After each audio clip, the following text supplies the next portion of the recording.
কি খাচ্ছো?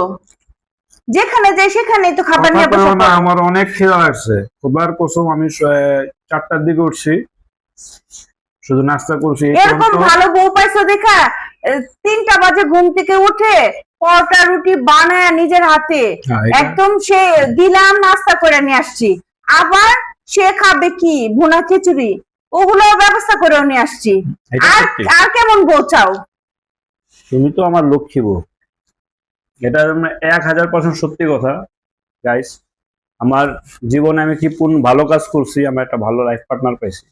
I swear, I will God say আমি খুব ভালো একটা জীবন। হ্যাঁ, এজন্য আমরা আমার জন্য ও যে কষ্ট করে, যে ত্যাগ করে, মানে ফাইনান্সিয়াল কষ্ট না, ও আমার জন্য যে পরিমাণ কষ্ট আর ত্যাগ করে, এটা কোনো মেয়েই করবে না, অনেস্টলি। এটা তো এটাও অবশ্যই এটা আল্লাহর তরফ থেকে আমার বড় একটা নিয়ামত।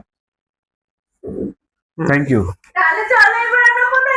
এখন আমরা চা খেতে যাবো। খাই একটা খাই।